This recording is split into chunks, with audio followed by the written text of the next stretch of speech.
السلام عليكم ورحمة الله وبركاته.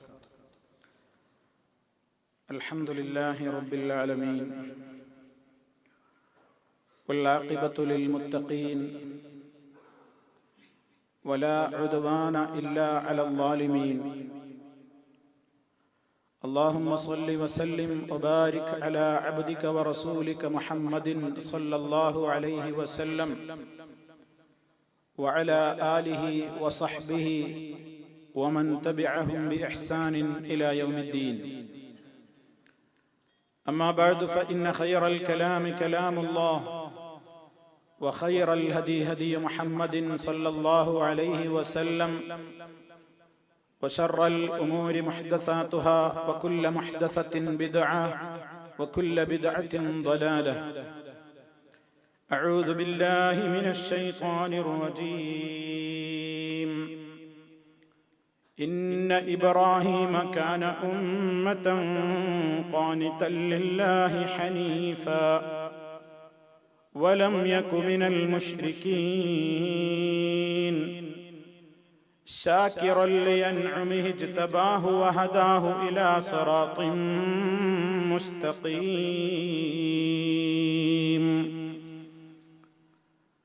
സ്നേഹമുള്ള സത്യവിശ്വാസികളെ, വിശ്വാസിനികളെ, സഹോദരി സഹോദരന്മാരെ, സുഹൃത്തുക്കളെ,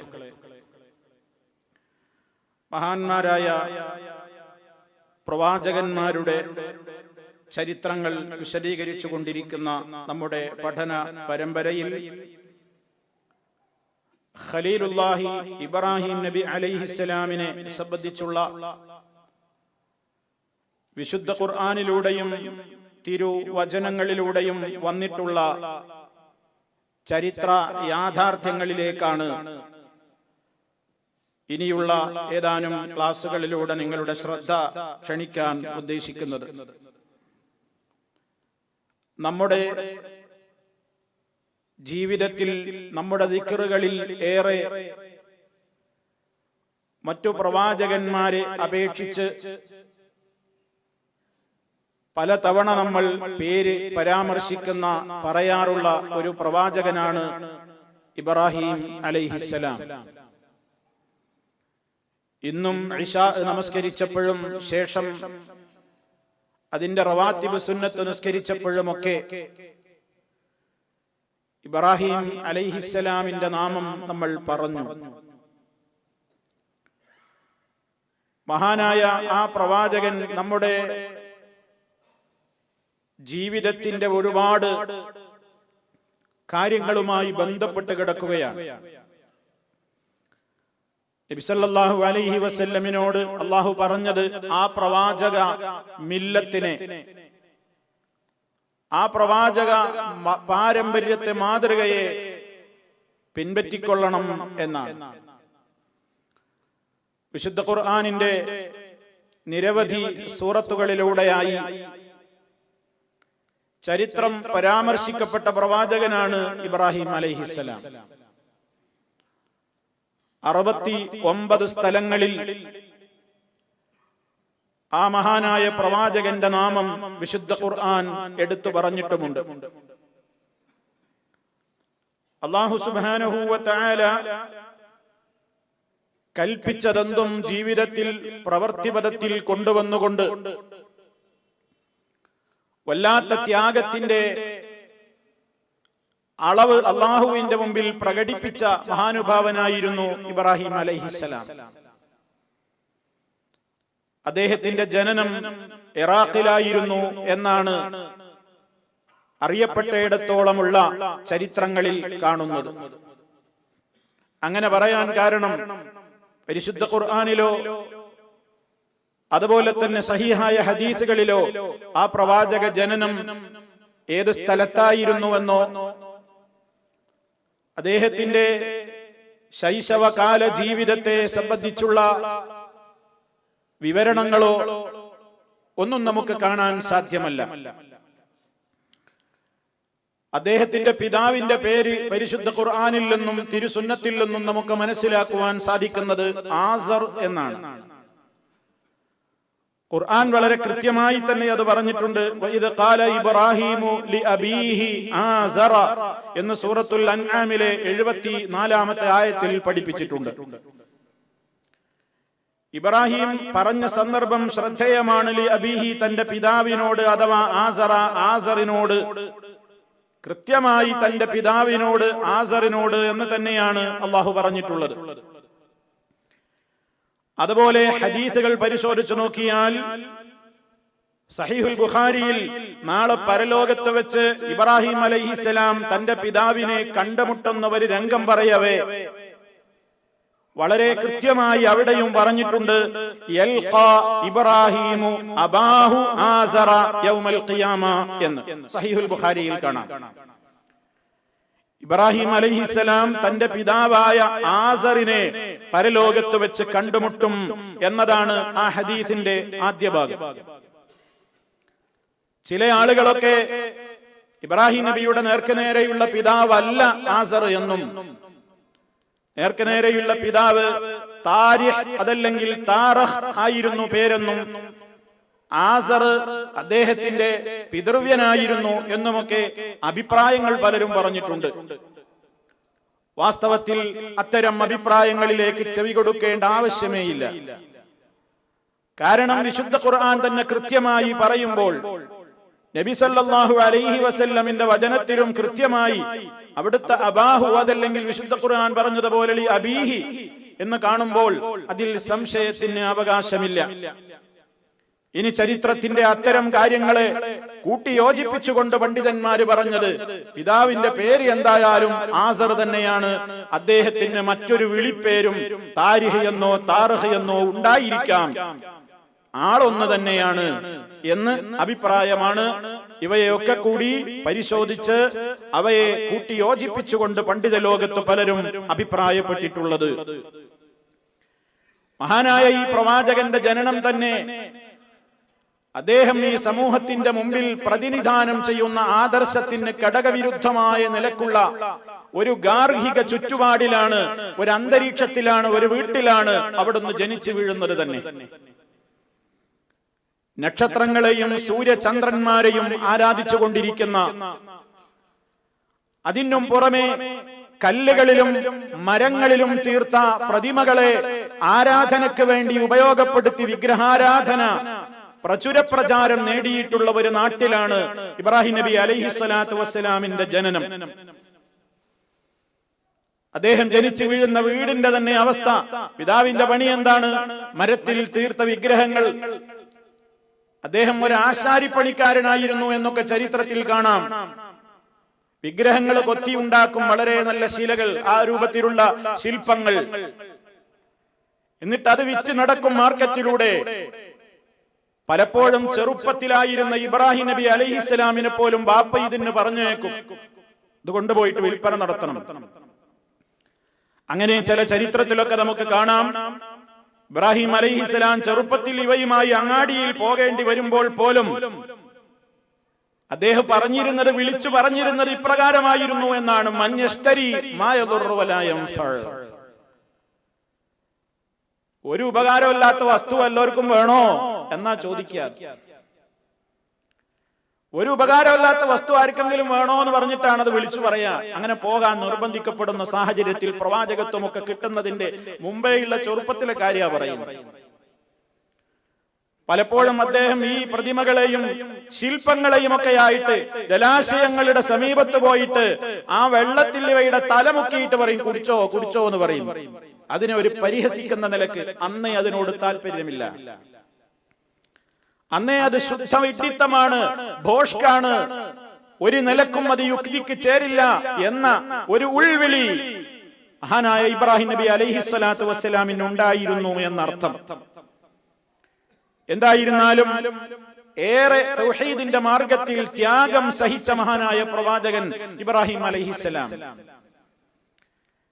എല്ലാ ജനവിഭാഗം ആളുകൾക്കും അറിയാവുന്ന ഒരു പ്രവാചകനായിരുന്നു ഇബ്രാഹിം അലൈഹിസ്സലാം. യഹൂദികൾക്കറിയാം, നസറാനികൾക്കറിയാം, അതുപോലെ തന്നെ അറേബ്യൻ മുശ്രിക്കുകൾക്കറിയാം, എല്ലാവർക്കും അറിയാം. എല്ലാവർക്കിടയിലും പേരും പ്രശസ്തിയുമുള്ള ഒരു പ്രവാചകനായതുകൊണ്ട് എല്ലാവരും ഞങ്ങൾ അദ്ദേഹത്തിന്റെ ആളുകളാണെന്ന് പറയാൻ മത്സരം കാണിച്ചിരുന്നു. എപ്പോഴും അങ്ങനെയാണല്ലോ, നല്ലതിലേക്ക് ചേർത്ത് പറയാൻ കുറെ ആളുണ്ടാവും. അവരതിന്റെ വക്താക്കൾ അല്ലെങ്കിൽ പോലും ഞങ്ങൾ അതാന്ന് പറഞ്ഞുകൊണ്ട് നടക്കും. കാരണം സമൂഹത്തിൽ ഇത്തിരി പേരും പ്രശസ്തിയും ഒക്കെ കിട്ടാൻ വേണ്ടി നല്ലതിലേക്ക് ചേർത്ത് പലപ്പോഴും പറയും. 4 അവകാശവാദക്കാർ ഇബ്രാഹിം നബി അലൈഹിസ്സലാത്തു വസ്സലാമിന്റെ പേരിൽ ഉണ്ടായിരുന്നു എന്നാണ് ഖുർആനിൽ നിന്ന് നമുക്ക് മനസ്സിലാക്കുവാൻ സാധിക്കുന്നത്. ഒന്ന് മുസ്ലിമീങ്ങൾ, ആനായ നബി സല്ലല്ലാഹു അലൈഹി വസല്ലമും ആ പ്രവാചകനിൽ വിശ്വസിച്ചിട്ടുള്ള സ്വഹാബാക്കളും അവകാശപ്പെട്ടു, ഞങ്ങളുടെ നേതാവാണ് ഇബ്രാഹിം അലൈഹിസ്സലാം, ഞങ്ങളാണ് ഇബ്രാഹിമി സരണിയിൽ നിലകൊള്ളുന്ന ആളുകൾ എന്ന് മുസ്ലിമീങ്ങൾ അവകാശപ്പെട്ടു. അതേ അവസരത്തിൽ യഹൂദികളും അവകാശപ്പെട്ടു, അല്ല, ഞങ്ങളാണ് ഇബ്രാഹിമി സരണിയെ പിന്തുടരുന്നവർ, ഞങ്ങളെ ആളാണ് ഇബ്രാഹിം, യഹൂദിയാണ്. നസ്രാനികളും അവകാശപ്പെട്ടു, അല്ല, നിങ്ങളെ ആരുടെയും ആളല്ല, ഞങ്ങളെ ആളാ, അവരും അവകാശപ്പെട്ടു. മുശ്രിക്കുകളും അവകാശപ്പെട്ടു, നിങ്ങൾക്ക് ആർക്കും അവകാശമല്ല, ഞങ്ങളെ പാരമ്പര്യമാണ്, ഞങ്ങളാണ് ശരിയായ ആ റൂട്ടിലുള്ളത്. ഇങ്ങനെ 4 അവകാശവാദക്കാരെ വിശുദ്ധ ഖുർആൻ കൃത്യമായി നമുക്ക് പരിചയപ്പെടുത്തിയിട്ട് അല്ലാഹു സുബ്ഹാനഹു വ തആല 3 അവകാശവാദക്കാരുടെയും അവകാശത്തെ വേരോടെ പിഴുതെറിഞ്ഞിട്ട് ആർക്കാണ് വാസ്തവത്തിൽ ആ പാരമ്പര്യത്തിന് അവകാശമുള്ളതെന്ന് കൃത്യമായി സ്ഥിരീകരിക്കുക കൂടി ചെയ്തിട്ടാണ് വിശുദ്ധ ഖുർആൻ ആ സംഗതിയെ സംബന്ധിച്ചുള്ള പരാമർശത്തിന് വിരാമമിട്ടത്. പരിശുദ്ധ ഖുർആനിൽ അല്ലാഹു ചോദിക്കുന്നുണ്ട് സൂറത്തുൽ ബഖറ 140-ാമത്തെ ആയത്തിലൂടെ, അം തഖൂലൂന ഇന്ന ഇബ്രാഹീമ വ ഇസ്മാഈല വ ഇസ്ഹാഖ വ യഅഖൂബ വൽ അസ്ബാത കാനൂ ഹൂദൻ ഔ നസാറാ. ഏത് നല്ല പ്രവാചകന്മാരും ഞങ്ങളെ ആളുകളാണ് പറഞ്ഞിരുന്ന യഹൂദികളോട്, നസ്രാനികളോട് അല്ലാഹ് ചോദിക്കുകയാണ്, അം തഖൂലൂന, നിങ്ങൾ പറഞ്ഞു നടക്കുകയാണോ, ഇന്ന ഇബ്രാഹീമ വ ഇസ്മാഈല വ ഇസ്ഹാഖ വ യഅഖൂബ വൽ അസ്ബാത, തീർച്ചയായും ഇബ്രാഹീമും ഇസ്മാഈലും ഇസ്ഹാഖും യഅഖൂബും അവരുടെ സന്തതികളുമൊക്കെ കാനൂ ഹൂദൻ ഔ നസാറാ, അവർ യഹൂദികളും നസ്രാനികളും ആയിരുന്നു എന്ന് നിങ്ങൾ പറഞ്ഞു നടക്കുകയാണോ? എന്ത് രേഖയാ നിങ്ങൾക്കുള്ളത്? വീണ്ടും വിശുദ്ധ ഖുർആനിന്റെ 3-ാമത്തെ അധ്യായം സൂറത്ത് ആലി ഇംറാനിലെ 65-ാമത്തെ ആയത്തിൽ അല്ലാഹു ചോദിക്കുന്നു, യാ അഹ്ലൽ കിതാബ് ലിമ തുഹജ്ജൂന ഫീ ഇബ്രാഹീമ വമാ ഉൻസിലത്തിത് തൗറാത്തു വൽ ഇൻജീലു ഇല്ലാ മിൻ ബഅദിഹി അഫലാ തഅഖിലൂൻ. ഓ വേദക്കാരെ, യഹൂദികളെ, നസ്രാനികളെ, ലിമ തുഹജ്ജൂന ഫീ ഇബ്രാഹീമ, ഇബ്രാഹിം നബിയുടെ വിഷയത്തിൽ നിങ്ങൾ എന്തിനാ തർക്കിക്കാൻ നടക്കുന്നത്? ഞങ്ങളെ ആളാണ് നിങ്ങളും, നിങ്ങളുടെ ആളാണ് നിങ്ങളുമൊക്കെ, ഇങ്ങനെ എന്തിനാ യഹൂദികളെ, നസ്രാനികളെ, ഇബ്രാഹിം ഞങ്ങളെ ആളാണെന്ന് പറഞ്ഞു നിങ്ങൾ എന്തിനു തർക്കം നടത്താൻ വരുന്നു? നിങ്ങൾക്ക് ചിന്തിച്ചുകൂടെ? വമാ ഉൻസിലത്തിത് തൗറാത്തു വൽ ഇൻജീലു ഇല്ലാ മിൻ ബഅദിഹി, ആ പ്രവാചകന്റെ എത്രയോ കാലശേഷമല്ലേ തൗറാത്ത് ഇറങ്ങിയിട്ടുള്ളത്, പിന്നെ ആ തൗറാത്തിന്റെ ആളുകളായ നിങ്ങളുടെ ആളാണ് ഇബ്രാഹിം എന്ന് നിങ്ങൾ എങ്ങനെ പറയും? അതുപോലെ തന്നെ വൽ ഇൻജീലു, ഇൻജീലും, ഈസാ നബി അലൈഹിസ്സലാമിന് ഇൻജീൽ ഇറങ്ങിയത് ഇബ്രാഹിം അലൈഹിസ്സലാമിന്റെയും എത്രയോ കാലങ്ങൾക്ക് ശേഷമല്ലേ? എന്നിട്ട് ആ ഇൻജീലിന്റെ വക്താക്കളാണെന്ന് പറയുന്ന നസ്രാനികളെ, എങ്ങനെയാണ് ഇബ്രാഹിമിനെ പിടിച്ച് നിങ്ങളുടെ നസ്രാനിയാണെന്ന് നിങ്ങൾക്ക് പറയാൻ സാധിക്കുക? അഫലാ തഅഖിലൂൻ, ഇത്ര ചിന്തയില്ലാത്ത വർഗമായി പോയോ നിങ്ങൾ? നിങ്ങൾക്ക് ചിന്തിക്കാൻ ശേഷിയില്ലാതെ പോയോ? ഈ ഗ്രന്ഥങ്ങളൊക്കെ ഇറങ്ങുന്നത് മഹാനായ പ്രവാചകൻ വഫാത്തായിട്ട് എത്രയോ കാലത്തിന്റെ ശേഷമാണ്. എന്നിട്ടും അന്ന് കഴിഞ്ഞുപോയ പ്രവാചകൻ നിങ്ങളുടെ വക്താവാണെന്ന് പറയാൻ നിങ്ങൾക്ക് ഇത്രയും ചിന്ത നശിച്ച് മരവിച്ച ഹൃദയങ്ങളുടെ മസ്തിഷ്കത്തിന്റെ ഉടമയായി പോയോ? അല്ലാഹ് അവരോട് കണക്കിന് കൃത്യമായി അവരുടെ വാദഗതിയെ വേരോടെ പിഴുതെറിയുന്നു. എന്നിട്ട് അല്ലാഹ് കൃത്യമായി പറഞ്ഞു, പിന്നെ ആരാ ഇബ്രാഹിം എന്ന് പറയുകയാണ്.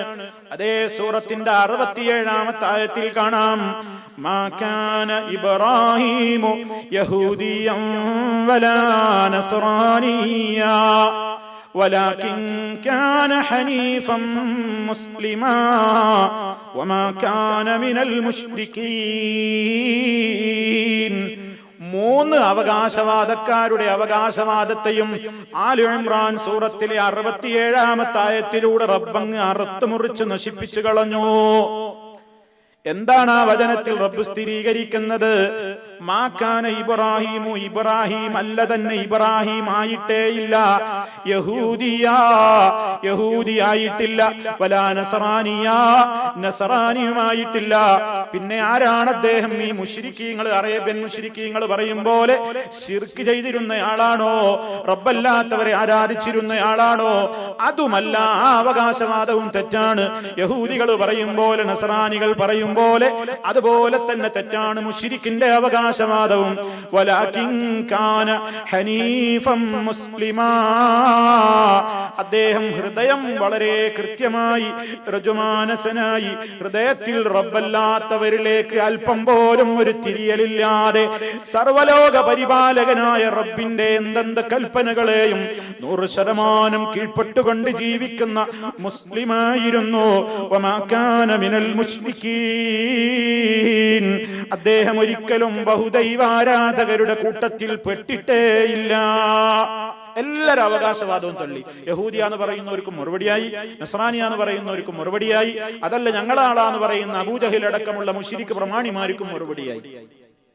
4 അവകാശവാദക്കാരിൽ 3 ആളെയും അള്ളാഹു തള്ളി. ഇനി ആർക്കാ ഇത് അവകാശപ്പെടാൻ യോഗ്യത എന്നാണ് ഇനി പറയാൻ പോകുന്നത്. ആലു ഇംറാൻ സൂറത്തിലെ 68-ാമത്തെ തൊട്ടടുത്ത വചനം അത് സ്ഥിരീകരിക്കുകയാണ്. ഇന്ന ഔലന്നാസി ബി ഇബ്രാഹീമ ലല്ലദീന തബഊഹു വഹാദൻ നബിയ്യു വല്ലദീന ആമനൂ വല്ലാഹു വലിയുൽ മുഅ്മിനീൻ. ഇന്ന ഔലന്നാസി, ജനങ്ങളിൽ ഏറ്റവും കടമപ്പെട്ടവർ, ഇബ്രാഹിം അലൈഹിസ്സലാമിനോട് ഏറെ അടുത്ത് നിൽക്കുന്നവർ ആരാണെന്നോ ആ പ്രവാചകന്റെ പേര് പറയാനും ആ സരണി അവകാശപ്പെടാനും ആ ആദർശത്തിന്റെ പിന്തുടർച്ചക്കാരാണ് ഞങ്ങളെന്ന് പറയാനും അതിന് യോഗ്യതയുള്ള ഒരു വിഭാഗം മാത്രമേ ലോകത്തുള്ളൂ. അതാരാണ്? ലല്ലദീന തബഊഹു, ആ പ്രവാചകന്റെ ആദർശം പിന്തുടർന്ന് ജീവിക്കുന്ന അനുയായികൾ മാത്രമാണ്. വഹാദൻ നബിയു, ഇതാ ഈ നബിയായ മുഹമ്മദുൻ സല്ലല്ലാഹു അലൈഹി വസല്ലമും മാത്രമാണ്. വല്ലദീന ആമനൂ, ആ പ്രവാചകനിൽ വിശ്വസിച്ച മുഅ്മിനീങ്ങൾക്കും മാത്രമാണ് അതിന് യോഗ്യതയുള്ളത്. വല്ലാഹു വലിയുൽ മുഅ്മിനീൻ, അല്ലാഹു ആകുന്നു മുഅ്മിനീങ്ങളുടെ രക്ഷാധികാരി. അതുകൊണ്ട് സർവരുടെ അവകാശവാദത്തെയും തള്ളിക്കളഞ്ഞുകൊണ്ട് ഇസ്ലാം കൃത്യമായി ഇബ്രാഹിമി സരണി അവകാശപ്പെടാനും പറയാനും അതിന്റെ പേര് പറയാനും യോഗ്യതയുള്ളത് മഹാനായ മുഹമ്മദുർ റസൂലുള്ളാഹി സ്വല്ലല്ലാഹു അലൈഹി വസല്ലമിനും ആ പ്രവാചകനെ പിൻപറ്റിയവർക്കായ വിശ്വാസികൾക്കും മാത്രമേ ഉള്ളൂ. അതല്ലാതെ യഹൂദികളെ, നസ്രാനികളെ, മുശ്രിക്കുകളെ നിങ്ങൾക്ക് നിങ്ങളുടെ പാട്ടിന് പോകാം, ഈ മഹാനായ പ്രവാചകനെ നിങ്ങളുടെ ആളാക്കാൻ നോക്കേണ്ടതില്ല. കാരണം നിങ്ങളുടെ അവകാശവാദം കൊണ്ട് അദ്ദേഹം നിങ്ങളുടെ ആളാകൂല. അവകാശവാദം കൊണ്ടല്ല ആളായി തീരൽ. പിന്നെ എങ്ങനെ ആളാവൽ? ആ പ്രവാചകൻ പറഞ്ഞ ആദർശം നിങ്ങളുടെ കയ്യിലുണ്ടോ? ആ പ്രവാചകൻ പറഞ്ഞ ആദർശത്തിന്റെ വക്താക്കളാണോ നിങ്ങൾ? അല്ല. ശിർക്കിനെതിരെ പോരാടിയ മഹാനായ പ്രവാചകന്റെ പാരമ്പര്യം പറയുന്ന യഹൂദി ഉസൈർ അലൈഹിസ്സലാമിനെയാണ്, ഉസൈറിനെയാണ് വിളിച്ചു തേടുന്നത്. അള്ളാന്റെ മോനാണെന്നാ പറയുന്നത്. ആ പാരമ്പര്യം അവകാശപ്പെടുന്ന നസറാനികൾ ഈസ ഇബ്നു മറിയമിനെയാണ് വിളിച്ചു തേടുന്നത്. മറിയം ബീവിയെയാണ് വിളിച്ചു പ്രാർത്ഥിക്കുന്നത്. അതേ പാരമ്പര്യം തന്നെ അവകാശപ്പെടുന്ന വിഗ്രഹാരാധനക്കെതിരെ പടപൊരുതിയതിന്റെ പേരിൽ അഗ്നികുണ്ഡം ഏറ്റുവാങ്ങേണ്ടി വന്ന പ്രവാചകന്റെ പാരമ്പര്യം അവകാശപ്പെടുന്ന അബൂജഹലടക്കമുള്ള മുശ്രിക്കീങ്ങൾ അതേ പ്രവാചകന്റെ തന്നെ പേരിൽ വിഗ്രഹത്തെ ഉണ്ടാക്കി കഅബയിൽ വെച്ചവരാണ്. അകത്തും പുറത്തുമായി കൊണ്ട് ധാരാളക്കണക്കിന് ശിലകളെ അതുപോലെ തന്നെയുള്ള ശില്പങ്ങളെ പ്രദർശിപ്പിച്ചവരാണ്.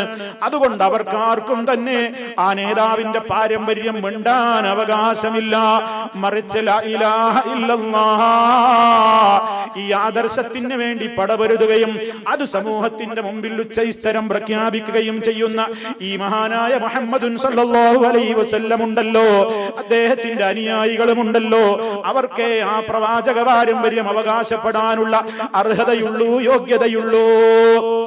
വളരെ കൃത്യമായിട്ട് അള്ളാഹു അതങ്ങ് പറഞ്ഞു. ഇനി അതിന്റെ പേരിൽ ആരും അവകാശത്തർക്കൊന്നും പറയണ്ട. നബി സല്ലല്ലാഹു അലൈഹി വസല്ലം മക്ക ജയിച്ചടക്കിയ സമയത്ത് വിശുദ്ധ കഅബാലയത്തിന്റെ അകത്തും പുറത്തുമായി എത്രയോ വിഗ്രഹങ്ങൾ നാട്ടിവെച്ച മുശ്രിക്കുകളുടെ പ്രവൃത്തി മുമ്പേ അവിടുത്തെ മനസ്സിൽ വല്ലാത്ത വേദനയുണ്ടായിരുന്നല്ലോ. പക്ഷേ തനിക്ക് അധികാരമില്ലാത്തൊരു കാലഘട്ടത്തിൽ എന്തു ചെയ്യാൻ കഴിയും?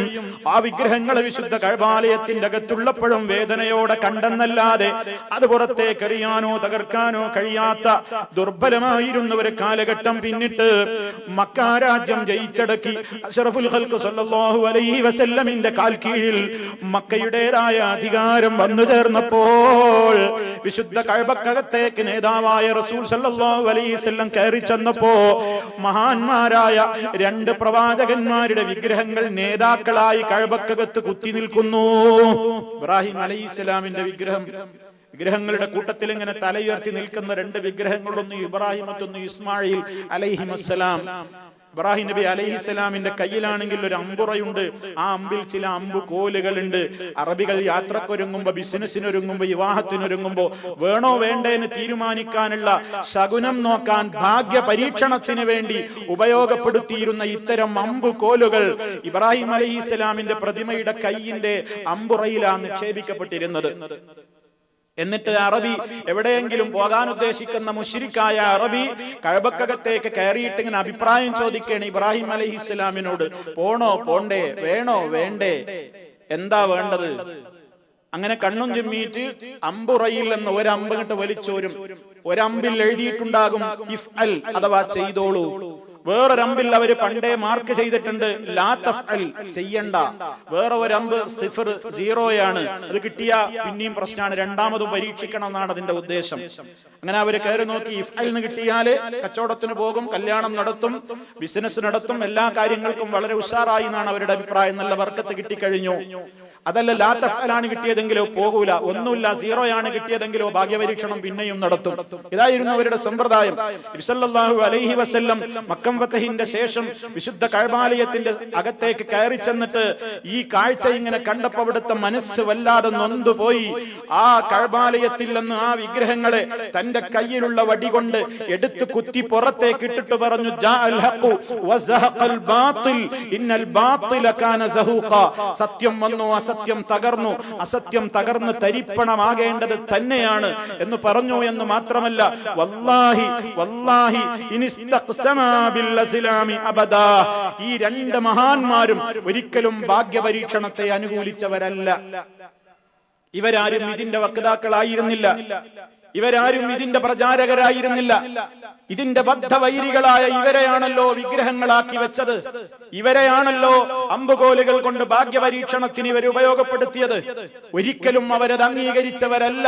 അബദൻ വല്ലാഹ്, അല്ലാഹനെ തന്നെയാണ്, ഒരു കാലത്തും അവരത് അംഗീകരിച്ചിട്ടില്ല എന്നും പറഞ്ഞ് നബി സല്ലല്ലാഹു അലൈഹി വസല്ലമ ആ വിഗ്രഹങ്ങളെ എടുത്ത് പുറത്തേക്ക് എറിയുകയാണ് ചെയ്തത്. അതെ, അവകാശവാദം കൊണ്ടൊന്നും കാര്യമില്ല എന്ന ഏറ്റവും വലിയ ഗുണപാഠം ലോകത്തിന്റെ മുമ്പിൽ ഇത് അറിയിക്കുകയാണ്. പലരും ഇന്ന് ഇസ്ലാമിന്റെ വക്താക്കളാണെന്ന് അവകാശവാദം പറയുന്നു. ഞങ്ങളാണ് ശരിയായ മുസ്ലിമീങ്ങളെന്ന് എല്ലാവരും അവകാശപ്പെടുന്നു. ഞങ്ങളാണ് ശരിയായി മുഹമ്മദ് നബി സല്ലല്ലാഹു അലൈഹി വസല്ലമിന്റെ ചര്യകളെ പിന്തുടരുന്ന യഥാർത്ഥ അഹ്ലുസുന്ന വൽ ജമാഅ ഞങ്ങളാണെന്ന് സർവകക്ഷികളും അവകാശപ്പെടുന്നു.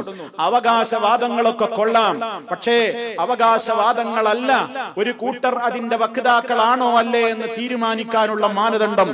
മറിച്ച് ഏതൊന്നിലേക്ക് ചേർത്തുകൊണ്ട് ആരൊക്കെ അവകാശവാദം ഉന്നയിക്കുന്നുവോ അവരുടെയൊക്കെ വിശ്വാസങ്ങൾ പരിശോധിക്കപ്പെടണം, ആചാരങ്ങൾ പരിശോധിക്കപ്പെടണം, കർമ്മരീതികൾ പരിശോധിക്കപ്പെടണം, സ്വഭാവ മര്യാദകൾ പരിശോധിക്കപ്പെടണം. അവര് മുന്നോട്ട് പോകുന്ന രീതി ശാസ്ത്രം പഠനവിധേയമാക്കണം. എന്നിട്ട് അതാരുടേതാണ് മഹാനായ നബി സല്ലല്ലാഹു അലൈഹി വസല്ലമിന്റെ പാതയോട് രീതിയോട് യോജിക്കുന്നതെങ്കിൽ അവർക്ക് മാത്രമേ ആ പാത അവകാശപ്പെടാനുള്ള യോഗ്യതയുള്ളൂ. അല്ലാത്തതൊക്കെ യഹൂദി ഇബ്രാഹിം നബിയുടെ പാരമ്പര്യം പറഞ്ഞതുപോലെയുള്ളൂ, നസറാനി ഇബ്രാഹിം നബിയുടെ പാരമ്പര്യം പറഞ്ഞതുപോലെയുള്ളൂ. അബൂജഹൽ ഇബ്രാഹിം നബിയുടെ പാരമ്പര്യം പറഞ്ഞതുപോലെ മാത്രമേ ഉള്ളൂ. അതിലപ്പുറം അതിന് ഒരു വാല്യൂവും ഒരു മൂല്യവുമില്ല. അതേ അവസരത്തിൽ മഹാനായ നബി സല്ലല്ലാഹു അലൈഹി വസല്ലം കാണിച്ചതെന്ന പാതയിലൂടെ അതേ വിശ്വാസം, അതേ ആചാരാനുഷ്ഠാനങ്ങൾ മുറുകെ പിടിച്ചുകൊണ്ട് ആര് മുന്നോട്ട് പോകുന്നുവോ അവർക്കാണ് ആ അവകാശവാദത്തിന് യോഗ്യതയുള്ളത്. നബി സല്ലല്ലാഹു അലൈഹി വസല്ലം തന്നെ അത് പറഞ്ഞിട്ടുണ്ട്. യഹൂദികൾ 10-70 വിഭാഗമായി ചിന്നിച്ചിതറി, നസറാനികൾ 10-71 വിഭാഗമായി ചിന്നിച്ചിതറി. എന്റെ സമുദായവും ഇങ്ങനെ എത്തും 72 ഒക്കെ വിഭാഗമായി ചിന്നിച്ചിതറും. അങ്ങനെ ചിന്നിച്ചിതറുമ്പോൾ അവരിൽ ഒരു കൂട്ടർ മാത്രമായിരിക്കും സ്വർഗത്തിൽ പോവുക. കുല്ലുഹും ഫിന്നാർ, ബാക്കിയുള്ളവർ മുഴുവനും നരകത്തിനായിരിക്കും എന്ന് നബി സല്ലല്ലാഹു അലൈഹി വസല്ലം പറഞ്ഞപ്പോ ആരാണ് അവരെന്ന ചോദ്യത്തിന് ആ അവകാശവാദം എല്ലാവരും ഉന്നയിക്കുന്നുണ്ടല്ലോ, ഞങ്ങളാണ് ആൾക്കാർ, ഞങ്ങളാണ് ആൾക്കാർ, ഞങ്ങളാണ് ആൾക്കാർ. അത് തിരിച്ചറിയപ്പെടാൻ ഇത്രയും അവകാശവാദക്കാർക്കിടയിൽ എന്നത് എങ്ങനെ തിരിച്ചറിയപ്പെടണം? അതിനുള്ള മാനദണ്ഡം എന്തെന്ന് നബി സല്ലല്ലാഹു അലൈഹി വസല്ലം തന്റെ അരിമ ശിഷ്യന്മാരോട് പഠിപ്പിച്ചു കൊടുത്തത് ഹും മാ അന അലൈഹിൽ യൗമ വഅസ്ഹാബി, ഇന്നത്തെ ദിവസം ഞാനും എന്റെ സഹാബിമാരും നിലകൊള്ളുന്ന വിശ്വാസാചാര അനുഷ്ഠാന ധർമ്മങ്ങളിൽ ആരൊക്കെ നിലനിൽക്കുന്നുണ്ടോ അവര് മാത്രമാണ് ആ കക്ഷി എന്ന് നബി സല്ലല്ലാഹു അലൈഹി വസല്ലം പറഞ്ഞു. ആ അളവുകോല് വെച്ച്, ആ മാനദണ്ഡം വെച്ചിട്ട് ഒഴിവാക്കേണ്ടതൊക്കെ ഉണ്ട്, ഒഴിവാക്കി കൂട്ടേണ്ടതൊക്കെ കൂട്ടിക്കൊടുത്താൽ ക്ലിയർ ആയിട്ട് മനസ്സിലാകും ആരാണ് ആ രക്ഷപ്പെട്ട വിഭാഗം. വൽ ഫിർഖത്തുൻ നാജിയ, രക്ഷപ്പെട്ട വിഭാഗം ആരാണെന്ന് മനസ്സിലാക്കാൻ ഈ മാനദണ്ഡങ്ങൾ, അതിനാണ് പഠിക്കണം എന്ന് പറയുന്നത്. ഇവിടെ ഇബ്രാഹിം നബി അലൈഹി സ്വലാത്തു വസ്സലാമിന്റെ പേരിൽ പാരമ്പര്യം അവകാശപ്പെട്ട മുഴുവൻ ആളുകളെയും അള്ളാഹു എതിർത്തത് അവരുടെയൊന്നും കൈകളിൽ ആ പ്രവാചകൻ സമൂഹത്തിന്റെ മുമ്പിൽ ഉച്ചൈസ്തരം പ്രഖ്യാപിച്ച ആദർശമില്ലാത്തത് കൊണ്ടാണ്. മുഹമ്മദ് നബി സല്ലല്ലാഹു അലൈഹി വസല്ലമിനെയും സഹാബിമാരെയും അവരുടെ പിൻഗാമികളാണെന്ന് പറയാൻ കാരണം എന്തുകൊണ്ടാ? ഇബ്രാഹിം അലൈഹി ഇസ്ലാമിന്റെ പാരമ്പര്യത്തിൽ ആ രൂപത്തിൽ, അതേ രൂപത്തിൽ തന്നെ ജീവിച്ച ആദർശം ഇവരുടെ കയ്യിലുള്ളത് കൊണ്ടാണ്. അപ്പൊ മാനദണ്ഡം എന്താണ്? അവകാശവാദമാണോ? ഒരിക്കലും അല്ല. മറിച്ച് പ്രവർത്തനം, വിശ്വാസം, ആചാരം, അനുഷ്ഠാനം എന്തിനോട് യോജിക്കുന്നു അതാണ് മാനദണ്ഡം എന്ന് ഈ ചരിത്ര യാഥാർത്ഥ്യം നമുക്ക് പഠിപ്പിച്ചു തരികയാണ്. ഇനി നോക്കൂ സുഹൃത്തുക്കളെ, മഹാനായ ഈ പ്രവാചകനെ സംബന്ധിച്ച് വിശുദ്ധ ഖുർആൻ ധാരാളം മഹത്വങ്ങൾ പലയിടങ്ങളിലായി പറഞ്ഞു. ആ കുടുംബത്തിന് മുഴുവനും, ഇബ്രാഹിമി കുടുംബത്തിന് മുഴുവനും ലോക പ്രശസ്തി ഉണ്ടായി.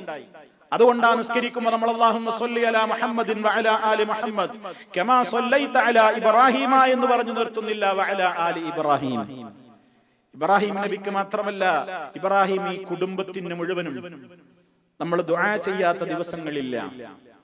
അത് അല്ലാഹു ആ കുടുംബത്തെ തെരഞ്ഞെടുത്തു എന്നാണ് പറഞ്ഞിട്ടുള്ളത്. സൂറത്ത് ആലി ഇംറാനിലെ 33-ാമത്തെ ആയത്തിൽ കാണാം, ഇന്നല്ലാഹ അസ്തഫാ ആദമ വനൂഹൻ വആല ഇബ്രാഹീമ വആല ഇംറാന അലൽ ആലമീൻ. ആദമിനെയും നോഹിനെയും ഇബ്രാഹിമി കുടുംബത്തെയും ഇമ്രാൻ കുടുംബത്തെയും ലോകർക്കും ഇതേ അല്ലാഹു പ്രത്യേകം തെരഞ്ഞെടുത്തിട്ടുണ്ട് മറ്റു ലോകരേക്കാൾ. അപ്പൊ ഇബ്രാഹിം ഈ കുടുംബത്തിനൊരു പ്രത്യേക പാരമ്പര്യം, ഇബ്രാഹിം ഈ കുടുംബത്തിനൊരു പ്രത്യേക ഫള് അല്ലാഹു തആല നിശ്ചയിച്ചു കൊടുത്തിട്ടുണ്ട്. മാത്രല്ല അള്ളാന്റെ നിഅമത്ത് പൂർത്തിയായി നൽകപ്പെട്ട പ്രവാചകന്മാരിൽപ്പെട്ട ഒരു പ്രവാചകനാണ് ഇബ്രാഹിം അലൈഹിസ്സലാം. സൂറത്തു യൂസുഫിൽ അത് നമുക്ക് കാണാം, വയുതിമ്മു നിഅമതഹു അലൈക വഅലാ ആലി യഅഖൂബ കമാ അതമ്മഹാ അലാ അബവൈക മിൻ ഖബ്ലു ഇബ്രാഹീമ വഇസ്ഹാഖ്. യൂസുഫ് നബിയോട് പറയുന്ന ആ സന്ദർഭമാണ് ഇതിവിടെ. നിന്റെ പിതാക്കളായ, നിനക്ക് മുമ്പ് നിന്റെ പിതാക്കളായ ഇബ്രാഹീമിനും നാം അല്ലാഹു പറയണ നിഅമത്ത് പൂർത്തിയാക്കി കൊടുക്കപ്പെട്ടവരിൽ പെട്ടവരാണ്. അള്ളാന്റെ നിഅമത്ത് പൂർത്തിയാക്കി കൊടുത്തിട്ടുണ്ട്. അതുപോലെ തന്നെ ചെറുപ്പത്തിലെ അള്ളാഹു പ്രത്യേകമായി കൊണ്ട് ആ ഒരു സൽക്കർമ്മത്തിന്റെ പാതയിലേക്കും സത്യമേതാണെന്നറിയാനുള്ള കാര്യങ്ങളിലേക്കുമുള്ള ഒരു ഉൾവിളി ചെറുപ്പം മുതലേ ലഭിക്കപ്പെട്ടിട്ടുണ്ട്. സൂറത്തുൽ അംബിയായിലെ 51-ാമത്തെ വചനം, വലഖദ് ആതൈനാ ഇബ്രാഹീമ റുശ്ദഹു മിൻ ഖബ്ൽ വകുന്നാ ബിഹി ആലിമീൻ. തീർച്ചയായും ഇബ്രാഹീമിന് റുഷ്ദ് നാം മുമ്പേ കൊടുത്തിട്ടുണ്ടായിരുന്നു. ഇബ്രാഹീമിന് മുമ്പ് തന്നെ നാം റുഷ്ദ് കൊടുക്കുക തന്നെ ചെയ്തിട്ടുണ്ട്. വകുന്നാ ബിഹി ആലിമീൻ, നാം അദ്ദേഹത്തെ കുറിച്ച് നന്നായി അറിവുള്ളവരായിരുന്നു. ആ റുഷ്ദ് എന്ന് പറഞ്ഞതിന് ഇബ്നു കസീർ റഹിമഹുല്ലാഹ് കൊടുത്ത തഫ്സീർ ഐ മിൻ സിഗരിഹി, അദ്ദേഹത്തിന്റെ ചെറുപ്പത്തിൽ തന്നെ അൽഹമഹുൽ ഹഖ് വൽ ഹുജ്ജ അലാ ഖൗമിഹി, തന്റെ ജനതക്കെതിരെ പറയേണ്ട ഹുജ്ജത്തും സത്യവും ഒക്കെ അദ്ദേഹത്തിന്റെ ഒരു ഉൾവിളി, ഒരു തോന്നിപ്പിക്കൽ, ഒരു ഇൽഹാം അദ്ദേഹത്തിന് ചെറുപ്പന്നേ ഉണ്ടായിട്ടുണ്ട്. വതിൽക ഹുജ്ജതുനാ ആതൈനാഹാ ഇബ്രാഹീമ അലാ ഖൗമിഹി, ഇബ്രാഹിം അലൈഹിസ്സലാം തന്റെ ജനതക്കെതിരെ നിരത്തിവെച്ച തെളിവുകളെ കുറിച്ച് പറഞ്ഞിട്ട് അല്ലാഹു പറയാണ്, ഇതൊക്കെ ഇബ്രാഹിമിന് തന്റെ ജനതക്കെതിരെ നിരത്തിവെക്കാനുള്ള ഹുജ്ജത്തുകളായി നാം കൊടുത്തത് തന്നെയായിരുന്നു. അങ്ങനെ ധാരാളം ഹുജ്ജത്തുകൾ, തെളിവുകൾ മഹാനവറുകൾക്ക് കിട്ടി.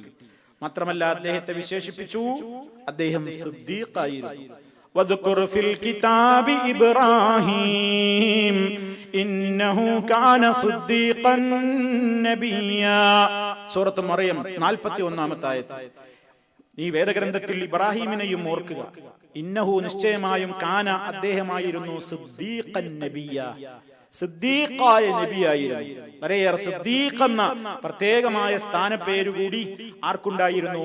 മഹാനായ ഇബ്രാഹിം നബി അലൈഹിസ്സലാമിനുണ്ടായിരുന്നു. അദ്ദേഹം സിദ്ദീഖായിരുന്നു, നബിയായിരുന്നു. പിന്നെ സൂറത്തു നഹ്ലിൽ 122-ാമത്തെ ആയത്തിൽ കുറേ വിശേഷണങ്ങൾ, മഹത്വങ്ങൾ അല്ലാഹു പറഞ്ഞിട്ടുണ്ട്.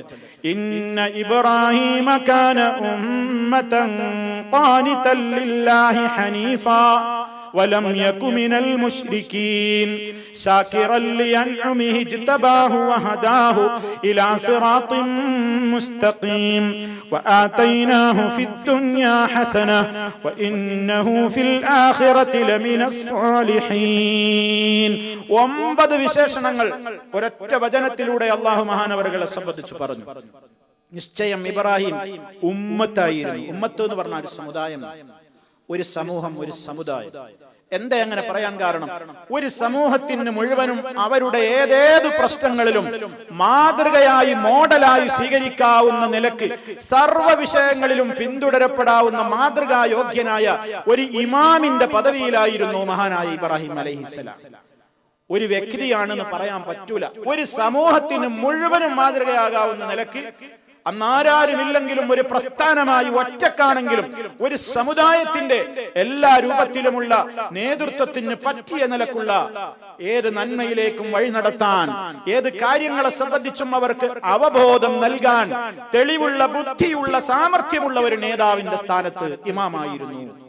രണ്ടാമത് പറഞ്ഞത് ഖാനിതൻ ലില്ലാഹ്, അല്ലാഹുവിന് വളരെ ഖാശിയായ മനുഷ്യനായിരുന്നു. വളരെ ഭയഭക്തി, നല്ല പേടിയായിരുന്നു. ഒരു തെറ്റല്ല എന്ന് നമുക്കൊക്കെ പറയാവുന്ന കാര്യത്തെക്കുറിച്ച് പോലും വല്ലാതെ പേടിച്ചു ഇബ്രാഹിം അലൈഹിസ്സലാം. അത് ശഫാഅത്തിന്റെ ഹദീസിൽ നമ്മൾ മനസ്സിലാക്കിയിട്ടുണ്ട്. ഇബ്രാഹിം അലൈഹിസ്സലാമിന്റെ അടുക്കലേക്ക് ആളുകൾ ശുപാർശക്ക് വേണ്ടി ചെല്ലുമ്പോൾ മഹാനായ ഇബ്രാഹിം നബി അലൈഹിസ്സലാം പറയുന്നുണ്ട്, എനിക്ക് പറ്റൂല, എനിക്ക് അള്ളാഹിനോട് പറഞ്ഞൂടാ, നിങ്ങൾ മൂസ നബി അലൈഹിസ്സലാമിനെ സമീപിച്ചോളൂ. കാരണം ഞാൻ എന്റെ ജീവിതത്തിൽ എനിക്ക് 2-3 പ്രശ്നങ്ങൾ ഉണ്ടായിട്ടുണ്ട്. ഒരു 3 കളവുകൾ എന്നിൽ നിന്ന് വന്നുപോയി എന്നാണ് മഹാനവറുകൾ പറയുന്നത്. വാസ്തവത്തിൽ അത് കളവായിരുന്നില്ല. ഇൻഷാ അല്ലാഹ് അത് വിവരിക്കുമ്പോൾ നമുക്ക് ആ 3 കാര്യങ്ങളും പറയേണ്ടതുണ്ട്. ഇപ്പോൾ അങ്ങോട്ട് പ്രവേശിക്കുന്നില്ല. പക്ഷേ ആ ഒരു കാര്യത്തിൽ പോലും മഹാനായ പ്രവാചകൻ എന്റെ കാര്യം എന്താകുമെന്ന് ഭയപ്പെട്ടു പരലോകത്ത് വെച്ച് എന്നാണ് പറയുന്നത്. അത്രത്തോളം സൂക്ഷ്മതയോടെ അള്ളാഹുവിന്റെ ഏതേത് കൽപ്പനകളെയും അസ്ലിം എന്ന് പറഞ്ഞിടത്തൊക്കെ അസ്ലംതു ലിറബ്ബിൽ ആലമീൻ എന്ന് പറഞ്ഞുകൊണ്ട് തന്റേതായ വിധേയത്വം പ്രകടിപ്പിച്ച മഹാനായ പ്രവാചകൻ വല്ലാത്ത ഭയത്തോടെയാണ് ജീവിച്ചത്. ഖാനിതൻ ലില്ലാഹ്, അള്ളാഹുവിന്റെ എല്ലാ നിയമങ്ങൾക്കും വളരെ ഒതുങ്ങിക്കൊടുക്കുന്ന വിനീതദാസനായിരുന്നു.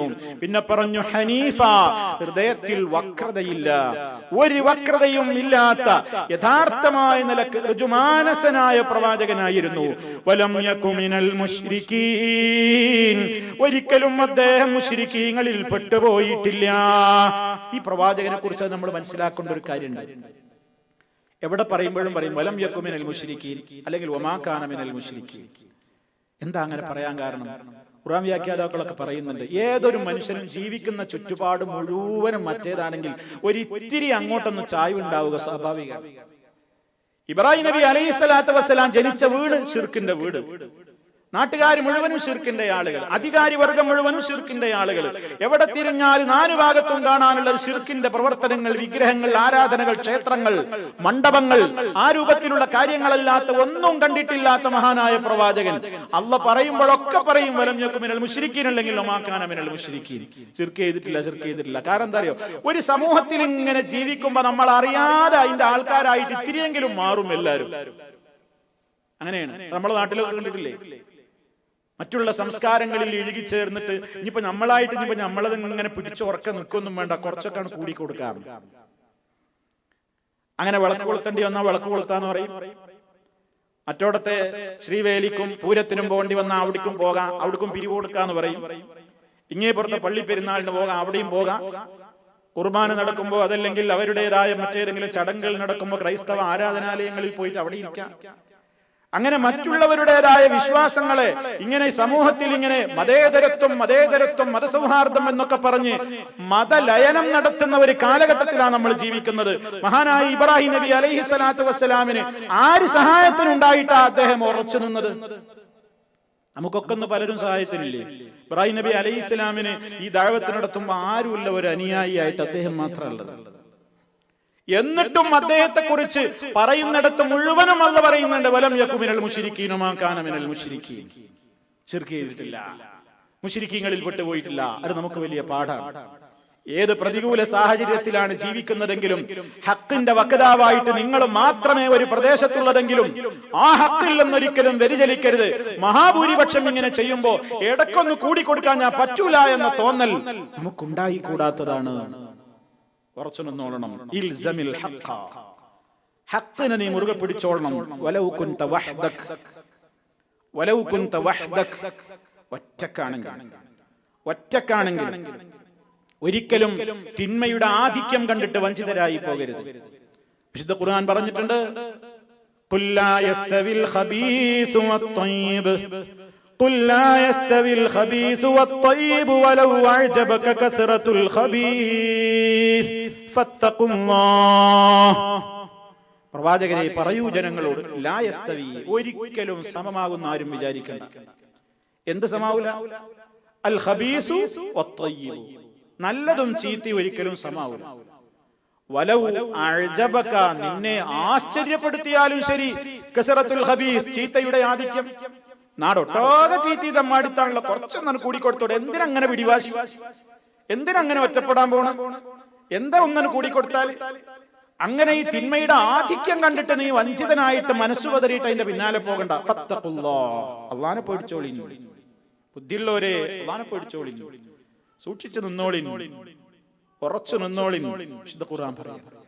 അപ്പൊ ഇബ്രാഹിം നബി അലൈഹിസ്സലാമിന്റെ വിശേഷണമായിട്ട് ഇവിടെ അല്ലാഹ് പറയാണ്, ശിർക്കിന്റെ കേന്ദ്രത്തിലും അതിൻ്റെതായ ഹോൾസെയിൽ വ്യാപാരിയുടെ കീഴിലും ജീവിച്ചിട്ട് പോലും ഒരിക്കൽ പോലും ഇല്ല ഒന്ന് കൈ ഉയർത്തേ, ഒന്നൊരു വന്ദേ എന്ന് പറയേ, ഒന്ന് നമിക്കേ, പോയി കൊടുക്കേ, ഇല്ല. അവരുടെ ഉത്സവത്തിന് ക്ഷണിച്ച വേളയിൽ പോലും. അതായിരുന്നു അദ്ദേഹം കളവായി എന്ന് പറഞ്ഞ മറ്റൊരു കാര്യം. എനിക്ക് സുഖമില്ല എന്ന് പറഞ്ഞു ഒഴിഞ്ഞു മാറി. അതൊക്കെ നമുക്ക് വേറെ വിശദീകരിക്കാൻ. അപ്പോൾ പോലും പോയിട്ടില്ല. അതാണ് ഇസ്ലാം. അതേ അവസരത്തിൽ സൗഹാർദ്ദം എന്താണ്? സൗഹാർദ്ദം ഒരു നാട്ടിൽ ജീവിക്കുന്ന ഒരാള് അവിടെയുള്ള മനുഷ്യരുമായിട്ടൊക്കെയുള്ള മാനുഷികമായ സൗഹാർദ്ദങ്ങളൊക്കെ നിലനിൽക്കണം. തന്റെ ശത്രുവാണെങ്കിലും അയാളൊരു അപകടത്തിൽപ്പെട്ടാൽ അയാളെ രക്ഷിക്കാൻ അവിടെ മുസൽമാൻ ഉണ്ടാകണം. അവിടെ മതം നോക്കൂല. തന്റെ അയൽക്കാരൻ ഒരു പാവപ്പെട്ടവനാണെങ്കിൽ അയാൾക്ക് വിശക്കുന്നുവെങ്കിൽ ആ വിശപ്പിന്റെ വിളിയാളം മുസൽമാനും കേൾക്കണം. അവിടെ ജാതി മതമില്ല. പാവപ്പെട്ടവന്റെ കൂരയിൽ ചോർന്നൊലിക്കുന്ന, വീട്ടിൽ കിടന്നുറങ്ങാൻ ഇടമില്ലാത്ത പാവങ്ങളായ കിഞ്ചും ഇഞ്ചും മക്കൾ മഴയും വെയിലും പ്രയാസപ്പെട്ട് കാണുമ്പോ തന്റെ അയൽക്കാരനാണ് കഷ്ടപ്പെടുന്ന ആ ഹൈന്ദവ സഹോദരനെ അല്ലെങ്കിൽ മറ്റുള്ളവനെ സഹായിക്കൽ മുസൽമാന്റെ ബാധ്യതയാണ്. അതൊക്കെ ഇസ്ലാം പറഞ്ഞു. അതൊക്കെ മാനുഷിക സൗഹാർദ്ദം. അതേവസരത്തിൽ മതലയനമില്ല. ആദർശങ്ങൾ കൊണ്ടും കൊടുത്തും അഡ്ജസ്റ്റ് ചെയ്യുന്ന പരിപാടിയില്ല. അവിടെ നടക്കുന്നതിനൊക്കെ ഞാനും പോയി കൊടുക്കുക, ഇവിടെ നടക്കുന്നതിനൊക്കെ അവരും വരിക. അങ്ങനെ ഒരു സൗഹാർദ്ദം നാടൊട്ടാകെ പൂത്തുലയട്ടെ, അങ്ങനൊന്നും ഇസ്ലാമിലില്ല. മറിച്ച് അവനവന്റെ ആദർശത്തിൽ 100% വിട്ടുവീഴ്ച ഇല്ലാതെ തന്നെ അടിയുറച്ചു നിൽക്കുന്നതോടൊപ്പം മാനുഷികമായ മൂല്യങ്ങളൊക്കെ ഉയർത്തിപ്പിടിച്ച് ആ രംഗത്ത് വേണ്ട സഹായ സഹകരണങ്ങളൊക്കെ ചെയ്തുകൊണ്ടുള്ള ഒരു സമാധാനാന്തരീക്ഷം. മഹാന്മാരായ പ്രവാചകന്മാരൊക്കെ ലോകത്തിന്റെ മുമ്പിൽ കാണിച്ചിരുന്ന മതേതരത്വം അതായിരുന്നു. മതലയനത്തിന് അവര് പോയിട്ടില്ല. ആദർശത്തെ അങ്ങുമിങ്ങും പണയപ്പെടുത്തിയിട്ടില്ല. ഇത് ഈ കാലഘട്ടത്തിൽ അടിവരയിട്ട് എന്റെ സഹോദരങ്ങൾ മനസ്സിലാക്കിയിരിക്കണം. കാരണം ഇന്ന് ബുദ്ധിജീവികളാണെന്ന് പറയുന്ന നമ്മുടെ നാട്ടിലെ പല എഴുത്തുകാരും ഈ ആദർശം പറയുന്നവരെ ഒക്കെ പിന്തിരിപ്പന്മാരും നാട്ടിൽ കുഴപ്പമുണ്ടാക്കുന്നവരായും ചിത്രീകരിക്കുകയും മറ്റുള്ളവരുമായി ആശയ സൗഹാർദ്ദം പരസ്പരം അങ്ങോട്ടും ഇങ്ങോട്ടും ലയനം നടത്തുന്നതിനെ ഒരു മഹാസംഭവമായി സമൂഹത്തിന്റെ മുമ്പിൽ പറയുകയും അതിനെ അംഗീകരിക്കാത്തവരെയൊക്കെ മോശക്കാരായി ചിത്രീകരിക്കുകയും ചെയ്യുമ്പോ മഹാന്മാരായ പ്രവാചകന്മാരുടെ വഴിയിൽ ചേർക്കണേ എന്ന് സൂറത്തുൽ ഫാത്തിഹയിലൂടെ 17 തവണ പ്രാർത്ഥിക്കുന്ന മുസൽമാൻ ചിന്തിക്കണം, എന്തായിരുന്നു പ്രവാചകന്മാരുടെ സരണി എന്ന്. ഈ രംഗത്തൊക്കെ അവരും ജീവിച്ചതും 100% മുസ്ലിമീങ്ങളുള്ള പ്രദേശത്തല്ലല്ലോ, ബഹുമത സമൂഹത്തിലല്ലേ പല പ്രവാചകന്മാരും ജീവിച്ചത്. എന്നിട്ട് അവരൊക്കെ അവിടെ സ്വീകരിച്ചൊരു സമീപനം എന്തായാലും ഉണ്ടല്ലോ. അത് മനസ്സിലാക്കി ആ പാത വിടണം എന്ന് എന്താണ് ഇത്ര വാശി? ആ പാത തന്നെയല്ലേ, അതല്ലേ നമുക്ക് കരണീയമായ പാത. മറ്റെന്തൊക്കെ കേൾക്കാൻ വാചകമുള്ള തേനൂറുന്ന പദപ്രയോഗങ്ങൾ ആര് നടത്തിയാലും അമ്പിയാക്കളോളം ഈ ലോകത്തിന്റെ നാടിമിടിപ്പും സ്പന്ദനവും പൾസുമറിഞ്ഞ പ്രവാചകന്മാരെ പോലെ ആരാ ലോകത്ത് കഴിഞ്ഞു പോയത്? ഇനി ആരാ വരാനുള്ളത്? അതുകൊണ്ട് ആ പാരമ്പര്യം തന്നെയാണ് നമുക്ക് കരണീയം. അമ്പിയാക്കളെ സംബന്ധിച്ചൊക്കെ പറഞ്ഞതിന്റെ ശേഷം അല്ലാഹു പറഞ്ഞില്ലേ, ഉലൈകല്ലദീന ഹദല്ലാഹ്, ഇവരൊക്കെ അള്ളാന്റെ ഹിദായത്ത് കിട്ടിയ മഹാന്മാരാണ്. ഫബിഹുദാഹു മുഖ്തദിഹ്, അവരുടെ സന്മാർഗത്തെ നീ പിൻപറ്റിക്കോ, അവരുടെ സന്മാർഗത്തെ നീ പിൻപറ്റിക്കോ. അല്ലാതെ ലോകത്ത് സമൂഹത്തിന്റെ കയ്യടി കിട്ടുന്ന ആളുകൾ, ബുദ്ധിജീവികൾ, ഭുജികളായി നടക്കുന്ന കുറെ എഴുത്തുകാരും ആ രൂപത്തിലുള്ള ആളുകളും ഒക്കെ നമ്മുടെ നാട്ടിലെ ഇന്ത്യൻ സാഹചര്യം ഇങ്ങനെ അങ്ങനെ എന്നൊക്കെ പറഞ്ഞിട്ട് ഈ ആദർശത്തെ കുളിപ്പിച്ച് കടത്താൻ നിൽക്കുമ്പോ അവിടെ യോജിപ്പിന്റേതായ സ്വരം നമുക്കില്ല. അതിന് തീവ്രവാദമെന്നും ഭീകരവാദമെന്നും വെറുതെ ആക്ഷേപം പറയുകയാണ്. മറിച്ച് മാനുഷികമായ എല്ലാ കാര്യങ്ങളിലും കൃത്യമായ നിലക്കുള്ള സ്നേഹവും സൗഹാർദ്ദവും പ്രകടിപ്പിച്ചുകൊണ്ടുള്ള ആ ഒരു സമീപനമാണ് ഇസ്ലാമിന്റെ സമീപനം. ഇവിടെ നമ്മൾ പറഞ്ഞു വന്നത് ശിർക്കിന്റേതായ എല്ലാ രൂപത്തിലുള്ള സർവ്വരൂപത്തിലും ശിർക്കിന്റെ എല്ലാ രൂപത്തിലുമുള്ള കാര്യങ്ങളിൽ അഴിഞ്ഞാട്ടം നടന്നിരുന്ന ഒരു പ്രദേശത്ത് ജീവിച്ചിട്ട് പോലും ആ കുടുംബത്തിലായിട്ട് പോലും ലവലേശം മഹാനായ പ്രവാചകനിൽ അത് ബാധിച്ചില്ല. അതാണ് പിന്നെ പറഞ്ഞ വിശേഷണം ശാക്കിറൻ ലിഅൻഉമിഹി, അദ്ദേഹത്തിന് അല്ലാഹു കൊടുത്തിട്ടുള്ള നിഅമത്തുകൾക്ക് നന്നായി ശുക്ർ ചെയ്യുന്ന പ്രവാചകനായിരുന്നു. അതാണ് അടുത്ത ഗുണം പറഞ്ഞത്, നമുക്കില്ലാതെ പോയ ഗുണം. അല്ലാഹു തന്ന നിഅമത്തുകളോടൊക്കെ പുറംതിരിഞ്ഞു നിൽക്കലാണ് നമ്മുടെ സമീപനം. അല്ലാഹു തന്ന ആരോഗ്യം, അല്ലാഹു തന്ന ഒഴിവ് സമയം, അല്ലാഹു തന്ന എല്ലാ ആനുകൂല്യങ്ങളും ഉപയോഗപ്പെടുത്തിയിട്ട് അള്ളാഹ്ക്ക് വെറുപ്പുള്ളത് തന്നെ നോക്കി ചെയ്യും. ഇബ്രാഹിം നബിയെ കുറിച്ച് അല്ലാഹു പറഞ്ഞതോ, അല്ലാഹു കൊടുത്ത നിഅമത്തുകളൊക്കെ അള്ളാഹു ഇഷ്ടപ്പെടുന്ന മാർഗത്തിലേക്ക് മാത്രം വിനിയോഗിച്ച് ശുക്ർ കാണിച്ച പ്രവാചകനായിരുന്നു. നല്ല നന്ദിയുള്ള അടിമയായിരുന്നു. ശാക്കിറൻ ലിഅൻഉമിഹി. തീർന്നില്ല, ഇജ്തബാഹു വഹദാഹു ഇലാ സിറാത്തിൻ മുസ്തഖീം, യോഗ്യതകളൊക്കെ ഉള്ളതിനാൽ തന്നെ അദ്ദേഹത്തെ തെരഞ്ഞെടുത്തു, നേരായ മാർഗത്തിലേക്ക് വഴി നടത്തുകയും ചെയ്തു. അങ്ങനെ അത് സംക്രമത്തിന്റെ പാതയിലേക്ക് തെരഞ്ഞെടുക്കപ്പെട്ട് ആ വഴിയിലേക്ക് തന്നെ മുന്നേറി. വആതൈനാഹു ഫിദ്ദുനിയാ ഹസനതൻ, ഈ ലോകത്ത് അദ്ദേഹത്തിന് നന്മ നാം ഒരുപാട് കൊടുത്തു, നല്ലത് കൊടുത്തു. ഇനി പരലോകത്തോ ഇന്നഹു ഫിൽ ആഖിറതി ലമിനസ് സാലിഹീൻ, അതിനേക്കാൾ വലിയ സുവിശേഷം ഇനി എന്താ കിട്ടാനുള്ളത്? ഇന്നഹു, നിശ്ചയമായും അദ്ദേഹം ഫിൽ ആഖിറ, പരലോകത്ത് ലമിനസ് സാലിഹീൻ, അദ്ദേഹം സാലിഹീങ്ങളുടെ കൂട്ടത്തിൽ തന്നെയാണ്. ഇനി അതാ സൂറത്ത് ഹൂദിലെ 75-ാമത്തെ ആയത്തിൽ 3 വിശേഷണങ്ങൾ പറയുന്നുണ്ട് ഒരൊറ്റ ആയത്തിൽ. ഇന്ന ഇബ്രാഹീമ ലഹലീമുൻ അവ്വാഹും മുനീബ്, നിശ്ചയമായും ഇബ്രാഹിം ഹലീമായിരുന്നു, അവ്വാഹായിരുന്നു, മുനീബായിരുന്നു. എന്താ ഹലീം എന്ന് പറഞ്ഞ? നല്ല സഹനശേഷിയും വിനയത്തോടെ ബുദ്ധിപരമായി കാര്യങ്ങളെ ഇടപെടാനും കഴിവുള്ള നല്ല ഹലീമായിരുന്നു. നല്ല ഹിൽമ്, ഇൽമല്ല ഹിൽമ്. ഹിൽമ് എന്ന് പറഞ്ഞ നല്ല വിവേകം, ബുദ്ധി സാമർഥ്യം, പക്വത ഒക്കെ ഒത്തിണങ്ങിയ ആളായിരുന്നു, ഹലീമായിരുന്നു. അല്ലാഹുവിലേക്ക് ഇങ്ങനെ നിരന്തരമായി വിനീത ഭാവത്തോടെ അവന് ദിക്റുകൾ ചൊല്ലി അവനെ വിളിച്ചു പ്രാർത്ഥിച്ചുകൊണ്ട് അവനെ എപ്പോഴും സ്മരിക്കുന്ന ആ നിലക്ക് റബ്ബിലേക്ക് വളരെ വിനയത്തോടുകൂടി അവനിലേക്ക് കീഴ്പ്പെട്ടുകൊണ്ട് ജീവിച്ചിരുന്ന നേതാവാണ് മുനീബ്. ഇപ്പോഴും അല്ലാഹുവിലേക്ക് ഇങ്ങനെ തെറ്റുകൾ വന്നുപോയോ എന്ന ഭയത്തോടെ ഇനാബത്ത് റബ്ബിലേക്ക് ഇങ്ങനെ മടങ്ങി തൗബ ചെയ്തിരുന്ന വ്യക്തിത്വമായിരുന്നു. എത്ര ഗുണങ്ങൾ പറഞ്ഞപ്പോ 9, 3, 12 നേരത്തെ പറഞ്ഞ 12, 1, 13 വേറെയും കുറെ പറഞ്ഞു. ഇനി അതാ സൂറത്തു സാഫാത്തിലെ 84-ാമത്തെ ആയത്തിൽ പറഞ്ഞത് ഇത് ജാഅ റബ്ബഹു ബിഖൽബിൻ സലീം.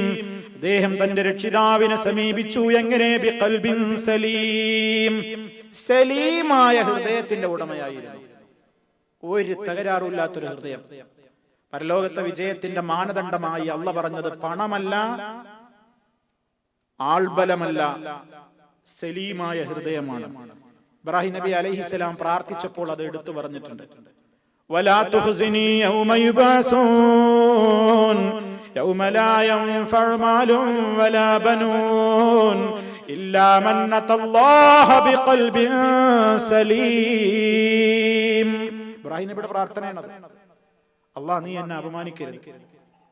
എന്റെ റബ്ബേ, ജനങ്ങളൊക്കെ ഉയർത്തെഴുന്നേൽപ്പിക്കപ്പെടുന്ന നാടിൽ നീ എന്നെ അപമാനിക്കരുതേ. ആരാ പറയണേ? ഫഇന്നഹു ഫിൽ ആഖിറതി ലമിന സ്വാലിഹീൻ. അല്ലാഹ് സർട്ടിഫിക്കറ്റ് കൊടുത്തു.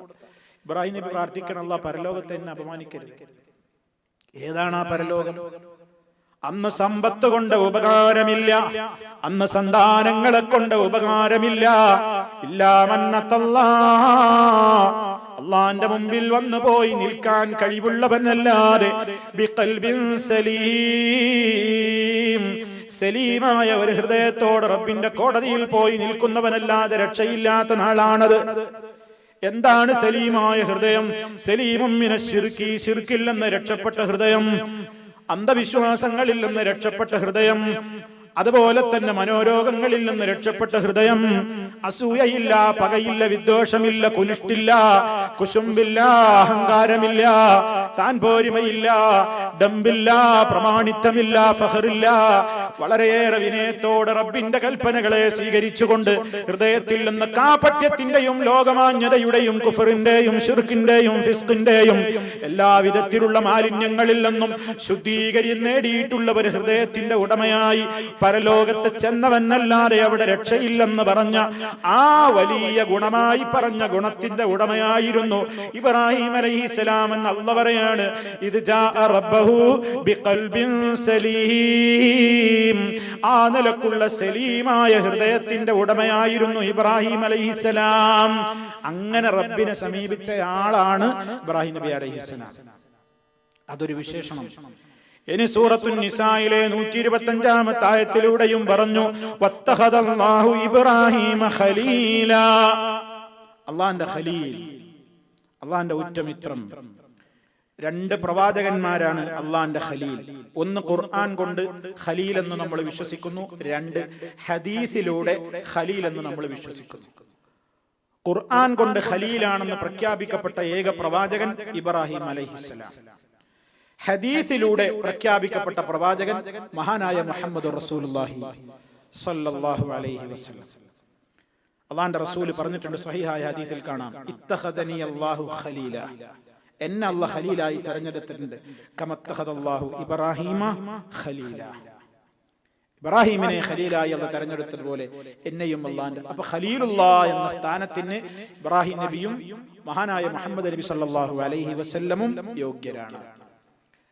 അള്ളാന്റെ ഉറ്റമിത്രം, അള്ളാന്റെ ഏറ്റവും ക്ലോസ്, അടുത്ത ചങ്ങാതി, ആ സ്ഥാനപ്പേരും കിട്ടി.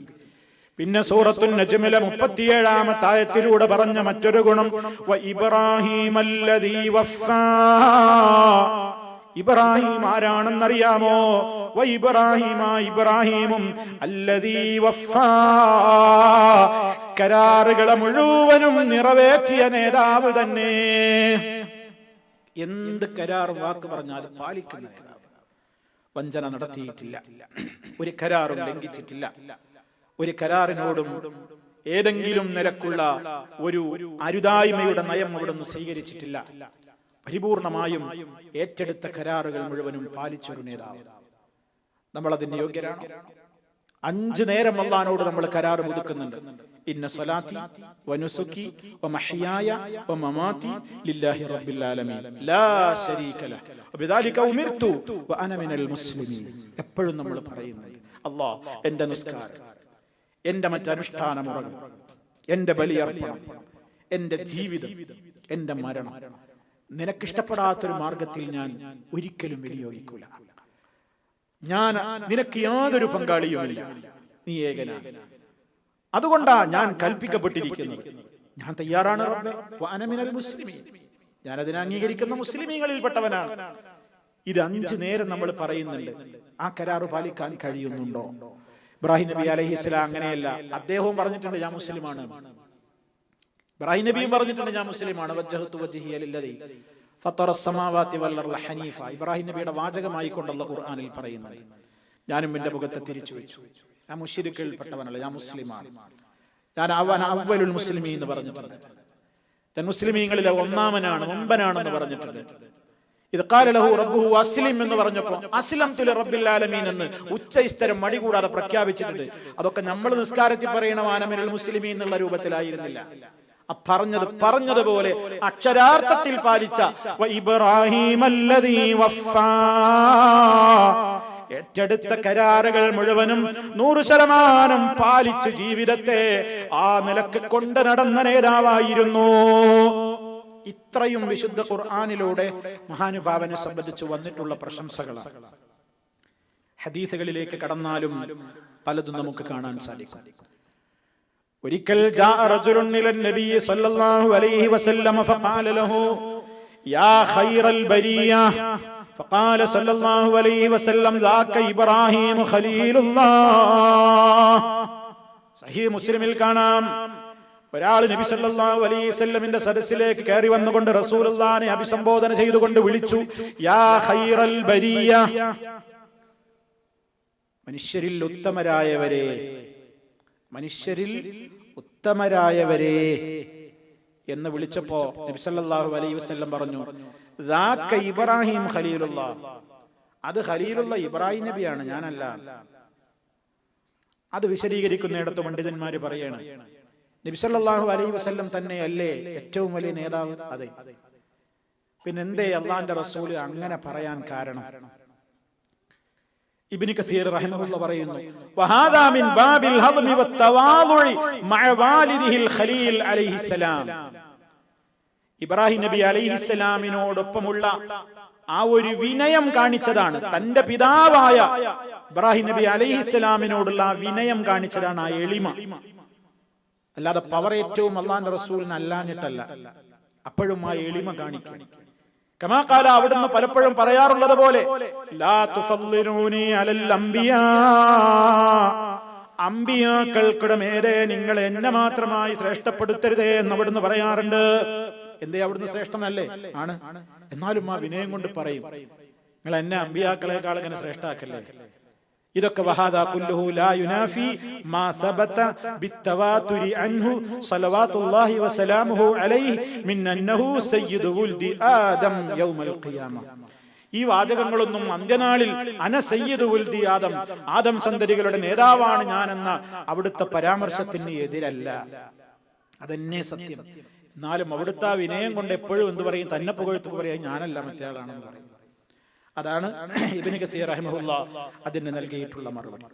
വിശ്വാസികളായ നമ്മൾ ആ നാമം സ്മരിക്കാൻ കൽപ്പിക്കപ്പെട്ടതും ആ മഹാനുഭാവന്റെ മഹത്വം തന്നെയാണ്. എത്ര പ്രവാചകന്മാര് ലോകത്ത് വന്നുപോയി.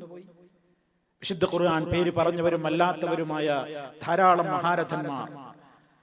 അതിൽ നമ്മുടെ മനുഷ്യൻ അവന്റെ ശരീരം കൊണ്ട് നിർവഹിക്കുന്ന ഇബാദത്തുകളിൽ വെച്ച് ഏറ്റവും ശ്രേഷ്ഠകരമായ ഇസ്ലാമും കുഫറും തമ്മിൽ വേർതിരിക്കുന്ന മാനദണ്ഡമെന്നറിയപ്പെടുന്ന ഇബാദത്തായ നിസ്കാരത്തിൽ അന്ത്യപ്രവാചകരായ മുഹമ്മദ് നബി സല്ലല്ലാഹു അലൈഹി വസല്ലമിനെ കഴിച്ചാൽ സ്മരിക്കപ്പെടുന്ന ഒരൊറ്റ പ്രവാചകനെയുള്ളൂ.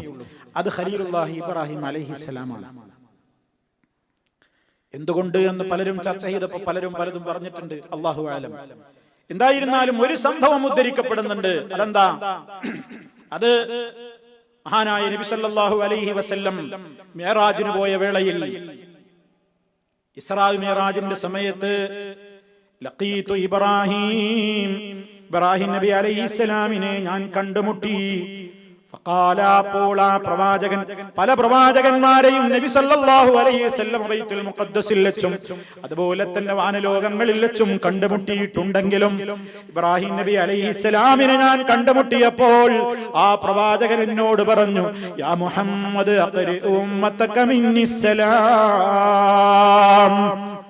മുഹമ്മദേ നിന്റെ സമുദായത്തിന് എന്റെ സലാം അറിയിക്കണേ.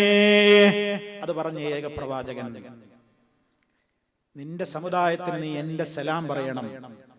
വാഖ്ബിറുഹും, നീ അവർക്ക് പറഞ്ഞു കൊടുക്കണം, അന്നൽ ജന്ന, നിശ്ചയമായും സ്വർഗ്ഗം, തയ്യിബത്തു തുർബാദിന്റെ മണ്ണ് വളരെ പവിത്രമാണ്, അദ്ബത്തുൽ മാദിലെ ജലം വളരെ രസകരമാണ്, തെളിമയാർന്നതാണ്, അന്നഹാ ഖിആൻ, ആ മരുഭൂമി അതല്ലെങ്കിൽ ആ പ്രദേശം, അന്നഗറാസഹാ, അതിൽ നട്ടുപിടിപ്പിക്കാനും നിങ്ങൾക്ക് വെച്ചു പിടിപ്പിക്കാനും പറ്റിയ ഒരു ചെടിയുണ്ടെന്ന് ഉമ്മത്തിനോട് പറയണം. സുബ്ഹാനല്ലാഹ് വൽഹംദുലില്ലാഹ് വലാ ഇലാഹ ഇല്ലല്ലാഹു വല്ലാഹു അക്ബർ. ഇബ്രാഹിം നബി അലൈഹിസ്സലാമിലൂടെ ഈ ഉമ്മത്തിന് കിട്ടിയ ഒരു സമ്മാനമാണ്. ഇത് അധികരിപ്പിച്ചോളാൻ നബി സല്ലല്ലാഹു അലൈഹി വസല്ലം പറഞ്ഞിട്ടുണ്ട്. സുബ്ഹാനല്ലാഹ് വൽഹംദുലില്ലാഹ് വലാ ഇലാഹ ഇല്ലല്ലാഹു വല്ലാഹു അക്ബർ.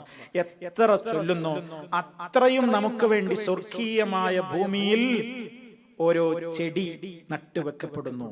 എന്റെ ഉടമകളാകാൻ പോവാണ്. എത്ര ചെടിയുടെ ഉടമയാവാൻ സാധിക്കുമോ അത്രയും ചെടിയുടെ ഉടമയായിക്കൊള്ളാൻ. സുബ്ഹാനല്ലാഹ് വൽഹംദുലില്ലാഹ് വലാ ഇലാഹ ഇല്ലല്ലാഹ് വല്ലാഹു അക്ബർ. അമൂല്യമായ അതിനെ സംബന്ധിച്ചുള്ള വിവരം തന്നു. ഈ ഉമ്മത്തിന് എന്റെ സലാം പറയണം എന്ന് പറഞ്ഞ പ്രവാചകൻ. അതെ, ലോക മുസ്ലിമീങ്ങൾ ഖിയാമത്ത് നാൾ വരെ അവരുടെ നിസ്കാരത്തിൽ അല്ലാഹുമ്മ സ്വല്ലി അലാ മുഹമ്മദിൻ വഅലാ ആലി മുഹമ്മദ് കമാ സ്വല്ലൈത അലാ ഇബ്രാഹിം വഅലാ ആലി ഇബ്രാഹിം അല്ലാഹുമ്മ ബാരിക് അലാ മുഹമ്മദിൻ വഅലാ ആലി മുഹമ്മദ് കമാ ബാറക്ത അലാ ഇബ്രാഹിം വഅലാ ആലി ഇബ്രാഹിം.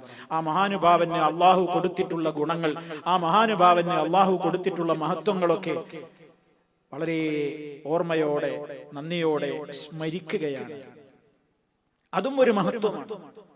ലോക മുസ്ലിമീങ്ങളിൽ നിസ്കാരത്തിൽ പേര് പറഞ്ഞ് സ്വലാത്തിൽ ആ സ്വലാത്ത് തശഹ്ഹുദ് ചൊല്ലിയിട്ടില്ലെങ്കിൽ ആ നിസ്കാരം ബാത്തിലാണ്. കാരണം എന്താ? നിസ്കാരത്തിന്റെ ഫർളാണ് സ്വലാത്ത് ചൊല്ലൽ. അപ്പൊ അതുകൊണ്ട് അതും ഒരു മഹത്വമാണ്. ആ നിലയ്ക്ക് മഹാനായ നബി സല്ലല്ലാഹു അലൈഹി വസല്ലം ഇബ്രാഹിം നബി അലൈഹിസ്സലാമിനെ സംബന്ധിച്ച് പറഞ്ഞു. അതുപോലെ തന്നെ മിഅ്റാജ് വേളയിൽ കണ്ട ഒരു രംഗം ബുഖാരിയിലും മുസ്ലിമിലും കാണാം. ലഖിയ ഇബ്രാഹിം അലൈഹിസ്സലാം ഫിസ് സമാഇ സാബിയ മുസ്നദൻ ലഹ്റഹു ഇലൽ ബൈത്തിൽ മഅ്മൂർ. ബൈത്തുൽ മഅ്മൂർ എന്ന് പറയുന്ന ഒരു പ്രശസ്തമായ ഭവനമുണ്ട് വാനലോകത്ത്. എവിടെ? ഇന്ന് വിശുദ്ധ കഅബാലയം നിൽക്കുന്ന മക്കാരാജ്യത്തുള്ള വിശുദ്ധ കഅബാലയത്തിന്റെ നേരെ മുകളിലേക്ക് വാനലോകത്തേക്ക് പോയാൽ അവിടെയുള്ള അത്ഭുതകരമായ മറ്റൊരു വീടാണ് ബൈത്തുൽ മഅ്മൂർ. വിശുദ്ധ ഖുർആൻ പരാമർശിച്ചിട്ടുള്ള ഭവനം, അത്ഭുതങ്ങളുടെ കേന്ദ്രമായ ഭവനം. 70,000-ഓളം മലക്കുകൾ ഓരോ സമയവും പ്രവേശിക്കുന്നു. ആ പ്രവേശിക്കുന്ന മലക്കുകളുടെ പിന്നിലുള്ള നിര പിന്നീട് മുന്നിലെത്താൻ ഒരിക്കലും കഴിയില്ല. അത്രത്തോളം മലക്കുകൾ അതിൽ വന്ന് ഇബാദത്ത് ചെയ്തുകൊണ്ടിരിക്കുന്ന ഭവനമെന്ന് വിശേഷിപ്പിക്കപ്പെട്ട ബൈത്തുൽ മഅ്മൂർ. ആ ബൈത്തുൽ മഅ്മൂറിലേക്ക് ഇങ്ങനെ ചാരി ഇരിക്കുന്നതായിട്ടാണ് 7-ാം ആകാശത്ത് വെച്ച് ഇബ്രാഹിം നബി അലൈഹിസ്സലാമിനെ മഹാനായ റസൂലുള്ളാഹി സ്വല്ലല്ലാഹു അലൈഹി വസല്ലം കണ്ടത്. അതും അവിടുത്തെ മഹത്വമാണ്. മാത്രമല്ല സ്വർഗീയാരാമത്തിലുള്ള കുട്ടികളുടെ കഫാലത്ത് ഏറ്റെടുത്തുകൊണ്ട് അവരുടെ പ്രത്യേകമായ സംരക്ഷണവും കാര്യങ്ങളും ഒക്കെ നോക്കുന്നയാളായിരിക്കും ഇബ്രാഹിം നബിയും സാറാ ബീവിയും എന്ന് സഹിഹായ ഹദീസുകളിൽ നമുക്ക് കാണാനും സാധിക്കുന്നു. ആ നിലക്കൊക്കെയുള്ള ഒരുപാട് പവറുകൾ, പ്രത്യേകതകൾ, പ്രാധാന്യങ്ങൾ മഹാനായ ഖലീലുല്ലാഹി ഇബ്രാഹിം നബി അലൈഹി സ്വലാത്തു വസ്സലാമിനെ കുറിച്ച് നമുക്ക് പ്രമാണങ്ങളിൽ കാണാൻ സാധിക്കും. ഇങ്ങനെയുള്ള ധാരാളം മഹത്വങ്ങൾ പ്രമാണങ്ങളിൽ സ്ഥിരപ്പെട്ടു വന്നിരിക്കുകയാണ്. ആ മഹാനായ പ്രവാചകന്റെ ഇസ്ലാമികമായ പ്രബോധന രംഗത്തേക്കുള്ള കൃത്യമായ മുന്നേറ്റവും ആ രംഗത്ത് മഹാനുഭാവൻ സഹിച്ചിട്ടുള്ള ത്യാഗങ്ങളുമൊക്കെ ഇൻഷാ അല്ലാഹ് നമുക്ക് വരും ദിവസങ്ങളിൽ പറയാനുണ്ട്. അതോടൊപ്പം വേറെയും ഹദീസുകളിൽ കാണാം, പരലോകത്ത് ആദ്യമായി വസ്ത്രം ഉടുപ്പിക്കപ്പെടുന്ന പ്രവാചകനായിരിക്കും ഖലീലുല്ലാഹി ഇബ്രാഹിം അലൈഹിസ്സലാം. അവ്വലുൽ ഖലായിഖ് യുഖ്സാ യൗമൽ ഖിയാമ ഇബ്രാഹിം സ്വല്ലല്ലാഹി വസല്ലമു അലൈഹി. കാരണം എല്ലാവരും നഗ്നരായിട്ടാണ് പരലോകത്ത് വരിക എന്നാണല്ലോ ഹദീസിൽ വന്നത്. യുഹ്ശറുൻ നാസ് യൗമൽ ഖിയാമത്തി ഹുഫാത്തൻ ഉറാത്തൻ ഗുർലാ. അതിൽ ആദ്യമായിട്ട് വസ്ത്രം ധരിപ്പിക്കപ്പെടുന്ന നേതാവാണ് ഇബ്രാഹിം നബി അലൈഹിസ്സലാം. മാത്രല്ല സുഹൃത്തുക്കളെ, നമ്മുടെയൊക്കെ പ്രഭാത ദിക്റുകളിൽ ആ ഇബ്രാഹിം നബിയുടെ പാരമ്പര്യം നമ്മൾ പറയുന്നുണ്ട്. അസ്ബഹനാ അലാ ഫിത്രത്തിൽ ഇസ്ലാം وعلى كلمة وكلمة الإخلاص وعلى دين نبينا محمد صلى الله عليه وسلم وعلى ملة أبينا إبراهيم حنيفا مسلما وما كان من المشركين. അദ്കാറു സബാഹ്, പ്രഭാത പ്രാർത്ഥനകളിൽ നമുക്കത് കാണാൻ സാധിക്കും. നമ്മൾ ചൊല്ലാറുണ്ടോ ഇല്ലേ എന്നുള്ളത് വേറെ വിഷയം. സുബഹിക്ക് ചൊല്ലേണ്ടുന്ന ദിക്റുകളിൽ നമുക്കത് കാണാൻ സാധിക്കും. ഇങ്ങനെ എമ്പാടും മഹത്വങ്ങൾ പറയപ്പെട്ട മഹാനായ പ്രവാചകനാണ് ഇബ്രാഹിം അലൈഹിസ്സലാം.